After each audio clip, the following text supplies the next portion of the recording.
नमस्कार दोस्तों। प्रस्तुत है हरिशंकर बरसाई की लिखी हुई एक व्यंग्य कथा बकरी पौधा चढ़ गई। साधो, तुम सुनते आ रहे हो कि बार खेत को खा ही गई और नाव नदी को ही लील गई, और यह भेद आज तक किसी ने नहीं जाना।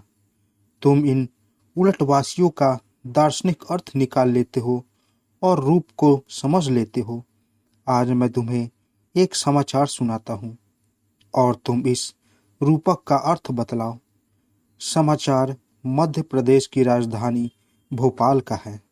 सचिवालय के अहाते में जो वट वृक्ष प्रथम प्रधानमंत्री पंडित जवाहरलाल नेहरू ने रोपा था, उसे बकरी चढ़ गई। कहते हैं पौधे के आसपास जो चबूतरा था, उस पर बकरी चढ़कर पत्ते खा गई। वहां जो चौकीदार था, वह भी पौधे को नहीं बचा पाया। इस समाचार को पढ़कर कुछ लोग आश्चर्य करते हैं, कुछ सरकार की गलतफहमी को धिक्कारते हैं और कुछ क्रोध करते हैं, क्योंकि आखिर पंडित जी ने पौधा लगाया था। मगर साधुओं को किसी पर गुस्सा नहीं करना है। हमें ठंडे दिमाग से इस रूपक का अर्थ निकालना है। साधु, इस घटना में 4 बातें हैं। पहला, पौधा पंडित जवाहरलाल ने लगाया था। दूसरा, उसकी रक्षा के लिए आसपास चबूतरा बनाया गया, मगर बकरी उस चबूतरे पर चढ़कर उसे खा गई। तीसरा, बकरी जो पौधा खा गई। चौथा, चौकीदार ने उसे खाने दिया। साधो, रूपक के न चारों अंगों पर ध्यान रखो। इसके साथ ही यह भी ध्यान रखो कि रक्षक चौकीदार में और भक्षक बकरी में कोई गुप्त समझौता है। हो सकता है बकरी ने पौधे को खाकर जो भीतर भीतर दूध बनाया, उसे चौकीदार को दूह लेने दिया हो, यानी बौद्ध दूध के रूप में थोड़ा चौकीदार को किसी भी रूप में मिल गया हो। साधो, अब अर्थ सुनो। पौधा पंडित जवाहरलाल ने लगाया था, यह सही है। यह पौधा 10-12 साल पहले ही लगाया गया था। प्रथम पंचवर्षीय योजना के समय यह पौधा लगाया गया था। तमाम इंतजाम किए गए थे। यह है राष्ट्रीय विकास का पौधा जो था। इसके आसपास तमाम योजनाओं के चबूतरे बनाए गए, जैसे ब्लॉक डेवलपमेंट, सहकारी आंदोलन, विभिन्न प्रोजेक्ट। इसकी रक्षा के लिए चौकीदार खड़े हो गए या किए गए, यानी बड़े अफसर, मंत्री और नेता जैसे लोगों को लगाया गया। साधु, मगर ज्यों ही पौधा बढ़ा, भ्रष्टाचार की बकरी आई। उसने चौकीदार से कहा, तुम मुझे पौधा चढ़ लेने दे, आखिर इसका दूध ही तो बनेगा। तू मुझे दूध लेना। चौकीदार ने बकरी को योजना के चबूतरे पर चढ़ जाने दिया और बकरी पौधा चढ़ गई। साधु, विकास के पौधे को इस तरह चढ़ा जा रहा है। तुम देखते हो कि ब्लॉक डेवलपमेंट अफसर की जीप 10 मील दूर तक लुढ़कती हुई पान खाने आती है। आधे मील सड़क बनाने का खर्च 2 लाख रुपया तक आता है।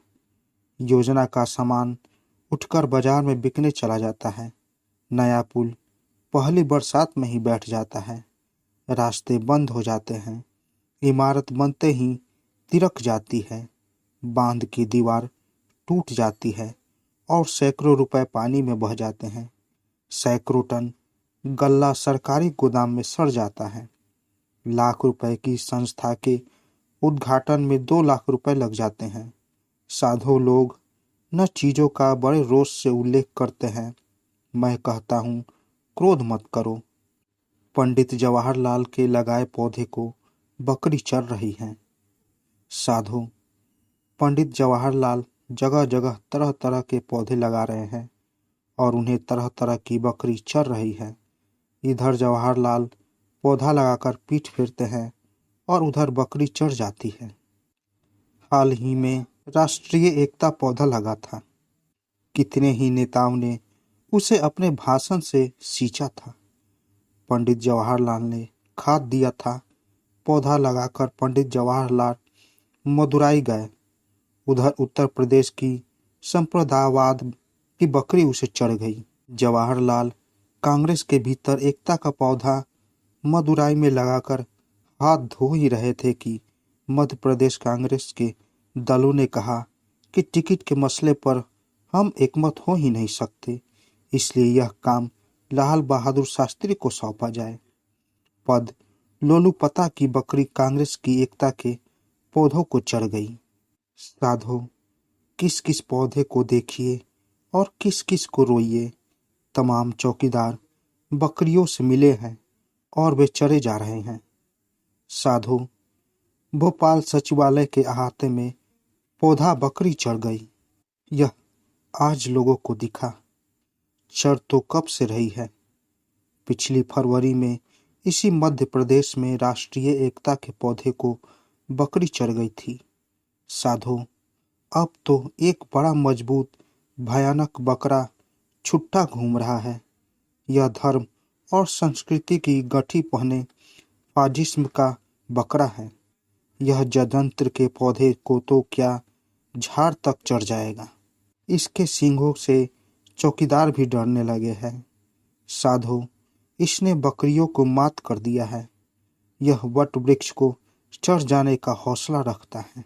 साधु, पंडित जवाहरलाल से कहो कि पौधे लगाते हो तो उसके आसपास कांटों का तार लगवाए, जिनसे बकरियां के थूथरे फूट जाएं, और चौकीदार हो या तो बदले में या उसका गला दबाकर दूध उगलवाए।